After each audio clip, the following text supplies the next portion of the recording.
Is now the right time to build or buy a gaming PC? Well, yes and no. Here's why. The good news is that GPU prices have started falling. Looking at these charts from PC Part Picker, the average price of everything from an RTX 3060 to a 3090 or 3090 Ti has plummeted. That 3060 has gone from around $600 in late February to more like $400 at the start of July. That is significant, although not quite as significant as the 3080 Ti, which went from just shy of $2,000 to not much over $1,000.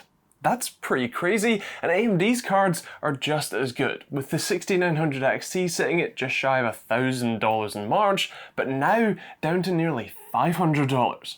That's excellent news. Another plus point is that the competition in the CPU space between Intel and AMD has been exceptionally good for us gamers, as we now have frankly amazing chips like the 12400F available for pretty reasonable prices. That has also driven AMD to not only drop the price of their Ryzen chips like the 5600X, but also launch a wave more of more budget options like the 5500 and 5600. That means that there are better CPUs available for lower prices, and that's a win for sure. On top of that, it's been a little while since anything actually launched, which means that everything is pretty stable, both in the bugs department, looking at you, Untitled Lake, and in the stock department, where everything from motherboards to graphics cards are actually available to purchase at non-marked up prices. Equally, thanks to the crypto market crash, mining just isn't that profitable anymore, so the demand for GPUs and high wattage power supplies has mostly dried up. That means that there is stock sitting on shelves. Actually, reportedly it's piling up on shelves, meaning price drops are likely, at least on some models. On the flip side though, it's been a while since we had a launch, which means that we're due for, all of them. Literally all of them. Nvidia's next RTX 4000 series GPUs, codenamed Ada Lovelace, are rumoured to launch around November or December. So still a little while away, but will be offering big power. Actually, they'll be requiring it to, with a suggested total board power of 420 watts for the 4080, up from just 320 on the 3080 or about 350 on the 3080 Ti. You do get the same number of cores as the 3080 Ti though, plus being on a new architecture means that you should get even better performance. It's also possible you'll get more VRAM at 16GB, albeit slightly slower at 18GB per second instead of the 19 on the 3080. And actually even the 4070 is meant to be a pretty huge upgrade, with even more cores than even the 3070 Ti, and again that new architecture should be an absolute beast.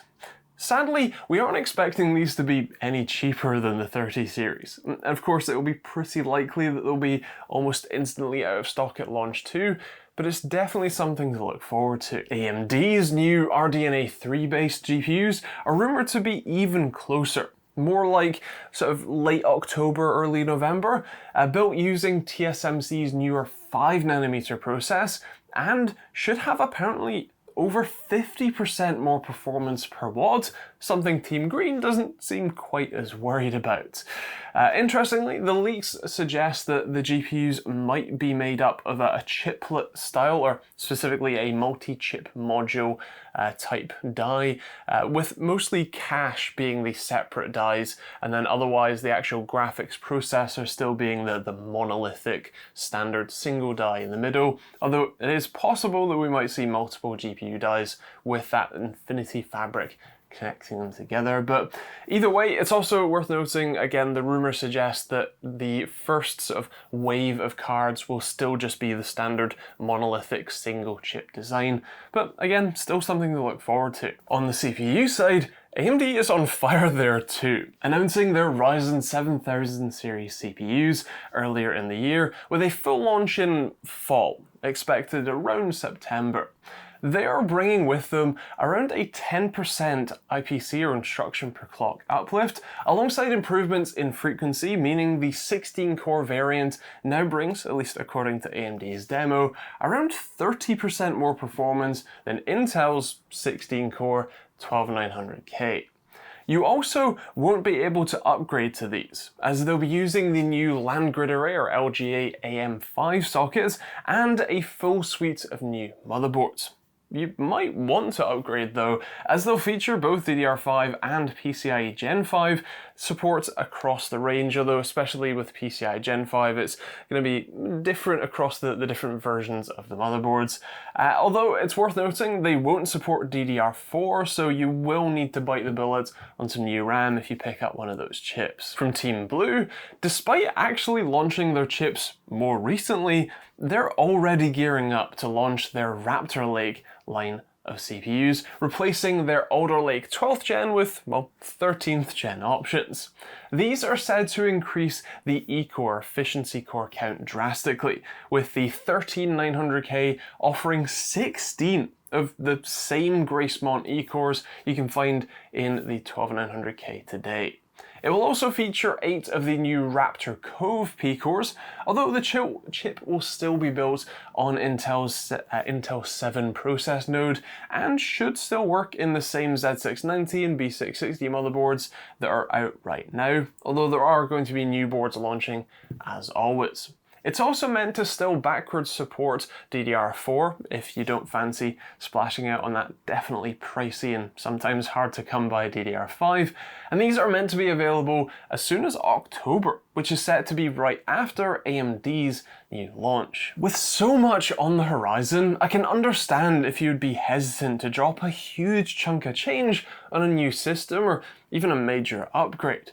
But it is worth considering the context that all of these launches are still months away. All of the performance improvements are functionally vaporware until they're actual real products that we can test and see how they properly perform, and it's really up to you and your needs to decide if it's worth waiting. If what you have now works just about enough, then maybe it's worth holding on. Sure, wait it out, but if you don't have anything, or you can't play the games that your friends are playing right now, then it's likely worth biting the bullet now instead. You can always sell the parts that you bought now to help with the upgrade costs later.